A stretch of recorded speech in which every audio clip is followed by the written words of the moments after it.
Okay, I got an admission. Outside of this podcast and in the real world, not everyone understands or knows and has the same passion about demand planning as we do. So how do we get executives on board and win the support? I'm going to tell you. Let's get to it.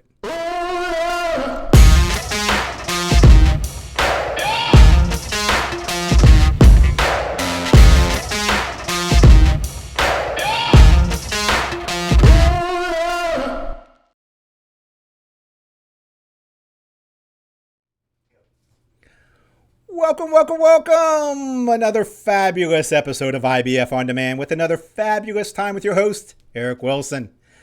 I'm kind of disappointed though. I'm still not a meme. I don't have any merch, but lucky for you, I'm still not doing TikTok dances either. So welcome on board. I'm glad you're part of this. Welcome Arkiva as well, your sponsor, your one-plan S&OP software solution. Happy to have them on board from the beginning. We're well into season 2 now, if there is a season 2. And they're still on board, still helping us out. I'm happy to have Arkiva on board. Check them out sometime. I said your one-plan S&OP software solution. If you do have comments and you want to get a little bit more about me, and you have a question, you can send it. Or if you just want to send some praises my way, eric@ibf.org. That's eric@ibf.org. And my apologies.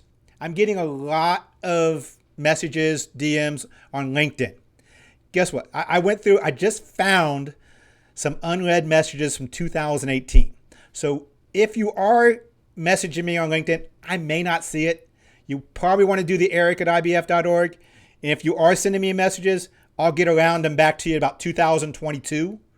So just warn you ahead of time, the best place to contact me is at that eric@ibf.org. Today, we're going to talk about something a little bit not different. It's just I got a lot of questions on this. Actually, got one question from Trixie. It said, for your next podcast, if I may suggest, I would really love to hear from you how we can grow the demand planning function to be stronger. Every organization we wish that they would have a strong demand planning, but what does it really take? Great question, Trixie. I'm actually going to ignore a lot of your question and answer the question that I want to answer.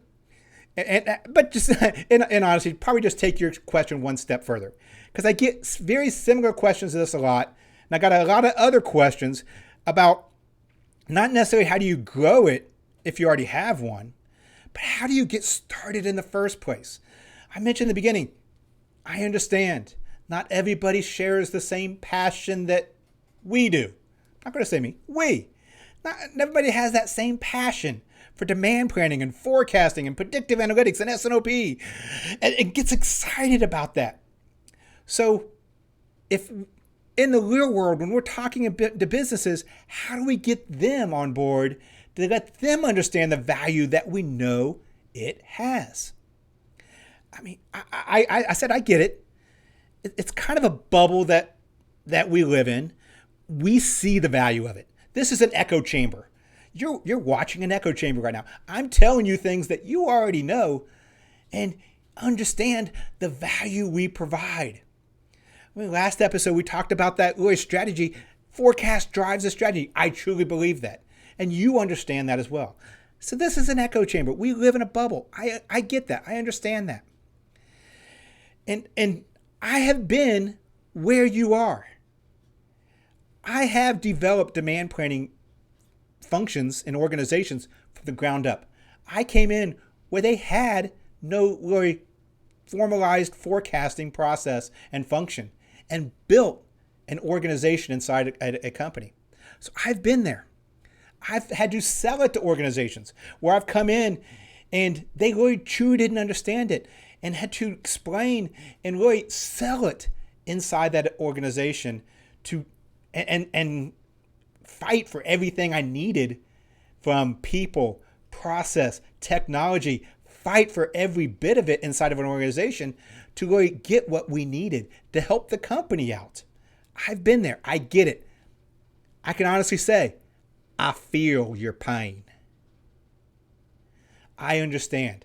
I've been in the same spot you are, trying to sell at demand planning, grow. Like Trixie wanted to know, how do we grow demand planning function inside the organization?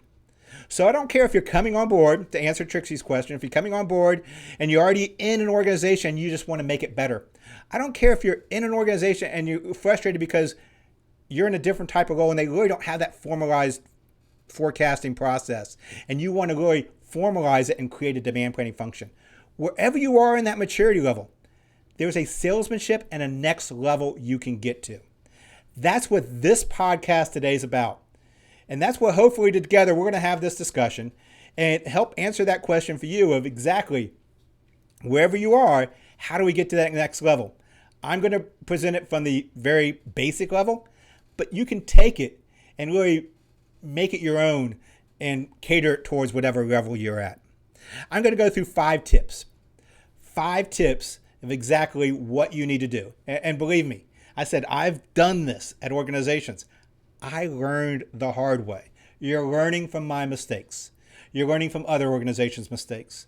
And you're going to be able to take them and then make them your own. So these are the 5 tips that will help you not only expand a demand planning function, predictive analytics capability, but then be able to sell it inside your organization as well. So with that, let's get right to these 5 steps. Number 1, learn others' languages, especially the executives. You have to talk like they talk. You have to speak in their language. There's something they want to hear. You must talk. If you want them to hear you, you must talk like them. And what that is there's a language. If we have a language all of our own, I talk in acronyms sometimes and use different type of jargon that you and we get. They may not understand. Same way, they have jargon, they have acronyms. Understand those. You may actually have to talk in some of those as well. Product has their own. Operations have their own. Finance has their own. Everybody talks these nuances of their own functional languages. Learn those functional languages and be able to be fluent in talking finance, executive, all sales, talking these different languages to whoever functions you're talking to. That helps you get understanding, helps you get buy-in. The other key too is understanding their need. They may not have the same needs or perceived needs as you have. So you have to understand exactly what they're looking for and what their need is. The last episode we talked about strategy. What exactly is that strategy? Is it a revenue-driven, product-driven strategy? Is it a OpEx type of cost-driven? Is it a cash and inventory type of, where's their focus at? And what's really driving that company? Because guess what? Forecast can help in any piece of the triangle. But you have to understand exactly what their need is to understand how you benefit them. Are you benefiting as far as cash flow, being able to reduce inventory? Are you able to impact service, having more stock available at the right place at the right time? Are you able to help manage costs a little bit better because you have more foresight of what's going on? So understanding the needs of the organization. Maybe more specific needs they're having as well. They may be going through an acquisition. They may be going through other things. How can you help? They have pain points. Find those pain points and help understand those needs. It's not what you think you can provide. It's what they need or want. Perception a lot of times is reality. A lot of times they want results. They want insights. You have to be able to provide that. If I came to the table with probabilities and methods, their eyes may glass over. That's not what they're interested in. They get to the point, what are my results? What are the insights? And help me understand what my needs are. And I said, this goes for sales. This goes for new product introductions. This goes for executives. No matter who you're talking to, there's a different language. There's different needs. Step 1, understand those languages, understand those needs, and talk to those. Number 2, educate others. And there's a difference. I'm not saying you need to teach others, but you need to educate. You need to inform. Teaching a lot of times is, I'm going to do a load show, and here's exactly what we do and why we do it and everything like that. Those are great. Those will actually help somewhat educate, but don't make it a teaching where I'm teaching at you of what exactly you need and what you want, and this is how we do it. That's teaching at you. This is a conversation. You're educating, you're informing them how you meet their needs. You're informing them how this is accomplished in a language they understand. It's an information that you're providing. And when people truly see the value, you get the support. I heard a great quote one time talking about the weather. When do people most of the time pay attention to the weather? When it's sunny out, or when there's a storm coming? When a hurricane's coming up the coast? When are they paying the closest attention to the weather? When things are bad. When things are unknown. That's when they're paying the closest attention to the weather. I hate making the analogy of business forecasting to weather forecasting, but guess what? Guess when they're going to pay attention to you? When things are unknown, when things are at their worst sometimes. So understand that and use that as part of that value you can provide. And so we're filming this. We're still going through COVID. Right now, things are uncertain. And guess what? Demand planning is in the headlines right now. Supply chain forecasting. We're at the top of a CFO and CEO's attention right now because it's unknown. There's no better time than right now to really help that, inform them, and understand how you provide value to them. It's that education side of it. The other part of education is not only informing them and helping them understand the value, but the other part of education is really, it's your brand. It's marketing. It's creating that brand that you want to portray to others. That's part of educating others is what exactly you want to portray. You do have a brand. You personally have a brand. I have a brand.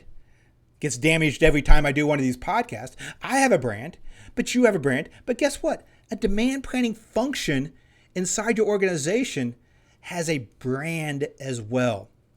You need to look at it that way and create that brand as you are talking and informing to others. It's who you are, who you want to be, and that perception that you want to create in others. That is your brand. I mean, it's kind of odd thinking of things, as an Apple, Google, McDonald's, Starbucks, those are brands.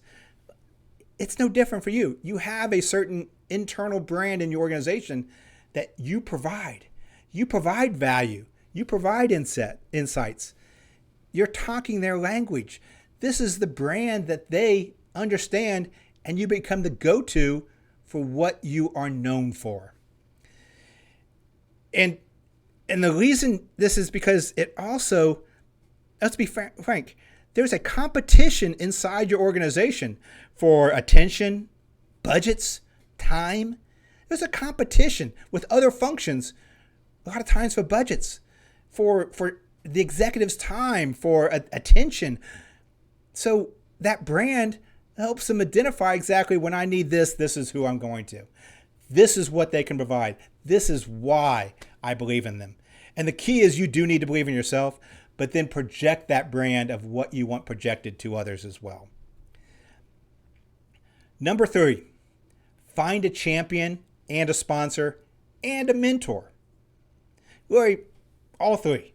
You're going to need a champion, a sponsor, and a mentor to really help build a demand planning, predictive analytics, S&OP function, whatever you're building inside your organization. And those may not be the same person. Matter of fact, I almost guarantee most of the time they're not the same person. I've talked about this before. That sponsor is that person who can speak on your behalf. They're the ones that knock down boundaries. They're the ones that are the advocate to the executives for you. The champion, this may be your influencer. This is your cheerleader. This is the person who truly believes and has faith, but may not have the same level as the sponsor.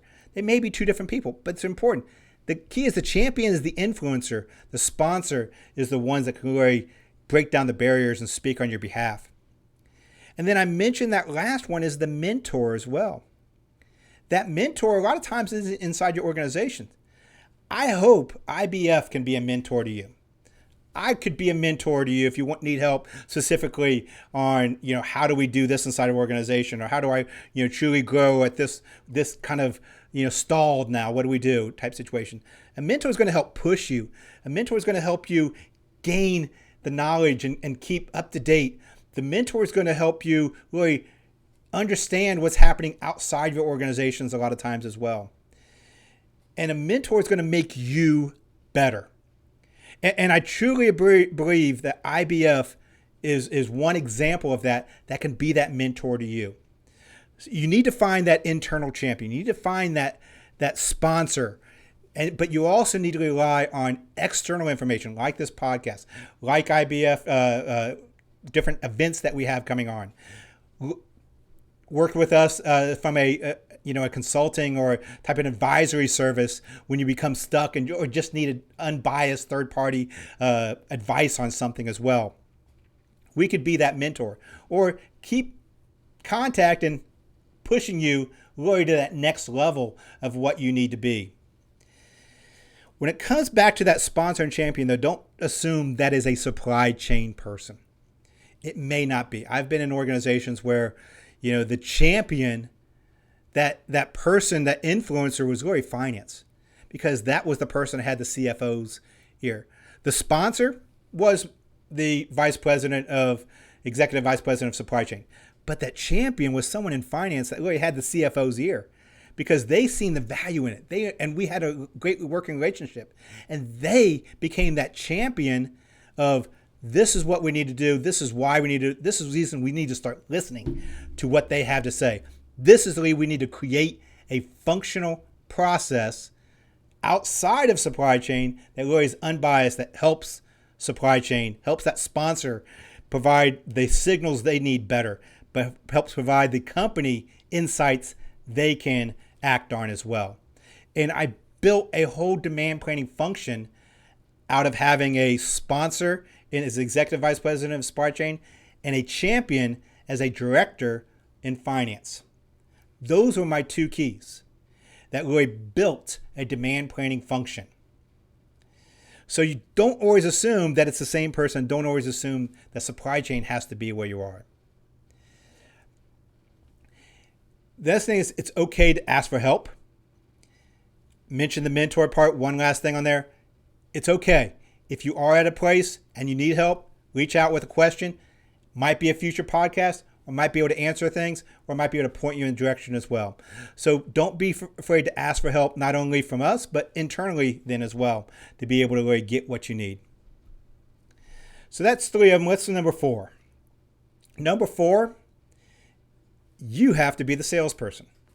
Be willing to be a salesperson. You have to be a predictive analytics salesman, a demand planning salesman, a S&OP salesman. You have to be that salesman. Because guess what? The one thing that I found is they don't always come to you. You could have the best process, best insights. You're sitting back in an organization saying, why aren't they using what I'm doing? Guess what? They don't always come to you. Sometimes you need to go to them. You need to sell them. They have to understand exactly what the need and value is. And you need to be able to build a business case for it. Part of sales is really building that business case. I got a question for you. Okay, you want to really take demand planning for the next level, or you want to create a demand planning function inside your organization. I've got a question for you. As the executive, here's my question. What kind of ROI am I going to have? What's going to cost me? And what's my ROI on doing this? My return on investment. You want new technology? Great. What's my return on investment and when am I going to get payback? You want another person? Okay, we want to hire someone to be able to, because there's too many SKUs you're handling. How much is it going to cost me? What's my return on investment? When am I going to get payback on this? You want to build demand planning function? What's cost involved in that? What's my ROI? Going back to talking their language, in executive finance, guess what they want to know? They're going to spend money. They want to make money too. What's my return on investment in you? Investment in technology, investment in a process. What's my return on that? That's a legitimate question. And I get it. It's a tough question for a lot of you to answer. And a lot of you out there, you probably can't answer it. But I got news for you. If you can't answer it, how can they trust you? How do they understand exactly what it is going to be if you can't answer that they don't know? And then how are they going to trust? Once again, this is something I can actually help you with. IBF can actually help you with. You can actually go on IBF.org right now and do a calculator to see what your ROI is based on your forecast accuracy and bias right now. We've done studies on that. We can do maturity models that can help you build an ROI for a new process, new people, new technology. I can actually help you do that. If you want that, I'd be happy to help. It goes back to the previous one. Don't be afraid to ask for help. Eric at IBF.org. Eric at IBF.org. Don't go to the LinkedIn. Go to my email. But yes, this is something we can actually help you with. But it's something you can do as well. It's something you can understand because you need to understand it first and foremost. And you need to have confidence in what you're doing. If you can't do it and you don't have the confidence, I wouldn't expect anybody else to have that confidence in you and trust. It starts with you having that confidence, being honest, having the confidence, creating that ROI, that business case for them.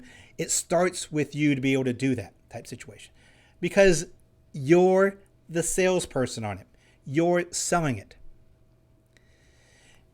And then the last piece of advice from a salesman perspective is number one, ask for the sale. Most sales don't happen because they don't ask for the sale. They don't close.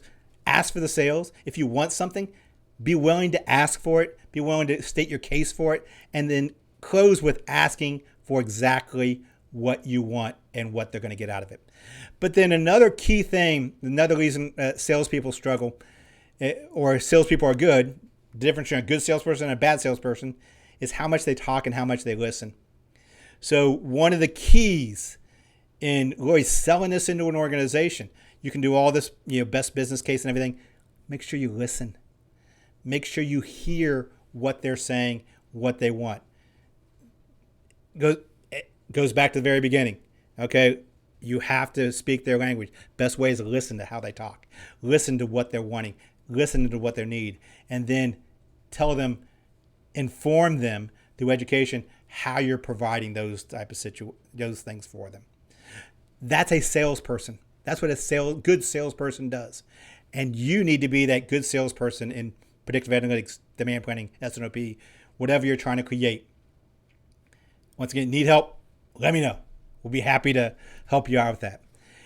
And that brings us to the last thing. We went through 4 of the steps. And then the 5th step was the hardest for me to learn. And I tell you, it's going to be a hard one for you to learn as well. And that 5th step, the 5th thing to understand in building a demand planning function or building it to the next level, trying to get technology, growing your capabilities inside your organization, the hardest thing to learn is you don't always get what you want. And no, I'm not going to bust out into a Rolling Stones song right now. But it's true. You don't always get what you want. Despite your efforts, despite everything you just did correctly, despite the best business case, despite you knowing the value and having that passion, despite all of that, your answer still may be no. But guess what? That might be what you need. That might be the best thing at that time. If you want to be part of this executive team, if you want to have a voice at the table, if you want to talk their language type situation, you want to be that team player, you have to understand and appreciate sometimes those executives' perspectives. That's hard to do. I get it. And you have to be sensitive sometimes to the structure, priorities, cost, other things that have happen. And I said, I know it's tough because, I go to IBF physical events when we were having those. Those were almost like, therapy. It was like a meeting of these people. It's like, yeah, I wanted this and we can't do this. Yeah, you need this. We're not doing. It was like therapy for people complaining about what they knew they needed, but they're not getting. And a lot of times I said, I've been there. I understand. I've been frustrated. I've beat my head against the desk sometimes, knowing what we needed to do in an organization, and we wasn't doing it. But I always tried to appreciate the executive's perspective, understand the sensitivity where they had to structures, understand how we needed to steer the ship, what were the priorities, what were the strategies tactically that we're going through right now. What was the cost limitations? How could we and understanding some of those things, it helped me build that business case the next time to get what I wanted the second time. And that was the last thing, is be patient, because sometimes even though you're getting that no now, it may not be a no later. Even though you're getting the no now, it just means maybe you need to prove it a little bit more. You need to improve the business case. Keep working on it. Don't give up, because there may be opportunity there. Full disclosure, I've left the company because there wasn't the opportunity, because I knew they wasn't going to get it. So yes, I've been there. Full disclosure. But at the same time, I've built organizations. It took me 7 years to really build a strong S&OP process in an organization that was probably almost a vanguard level, but it took time to build it. Demand planning functions sometimes didn't go up overnight. I had to start with what I had, 1 or 2 planners working in Excel, and then 3 years later, really bringing in that technology, expanding the functional areas, because I had to pretty much prove these insights we were getting, and then once we did that, we built out the function. I could build out that business case even more. I was actually hitting some of the numbers I said we were going to have in the business case, and I was proving results. So you don't always get what you want. You may get that no at first, but be patient and stick with it, because those can turn in to opportunities for you in the future. I think I was probably all over the board on this podcast. A little less structure, but it was something that I wanted to talk about. I had the great question from Trixie at the beginning. I wanted to answer that one. And I think I did, even though I joked, said I was going to ignore your question and answer something else. I think I answered your question as well. And I think I've answered people's questions out there saying, how do we get started? And if I didn't, because I said I was all over the board, I apologize. Hopefully you were entertained, because that's part of this goal as well. So no matter what happened with this, hopefully you got something out of it. Let me know if you did. Check out ibf.org. Let me know if I can help you in the future. I said, I want to be that mentor. Happy to do it. IBF can be that mentor. Help you if you're stalled, getting to the next level. Contact me at eric@ibf.org. It's eric@ibf.org. Maybe not LinkedIn, but if you do, okay. I get a lot of messages there, and I will try to sort through them as well. So message me there if you wish as well. I do want to thank Arkiva, your one-plan S&OP software solution. They have a lot of great resources for you as well. Matter of fact, they just recently came out with an AI tool that will help you actually determine what your ROI is on technology. So they can actually come in and help you determine exactly what ROI you may be able to get through technology using some AI, artificial intelligence, machine learning, looking at your current data sets, looking at your current process, and be able to do that. So they can do it for you as well. Happy to check them out. Arkiva, your one-plan S&OP software solution, to help out with that.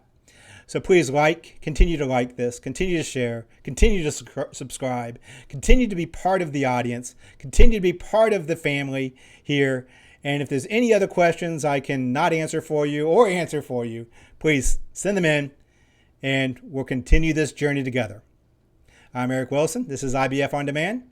Thank you very, very much. And don't forget, Wash your hands.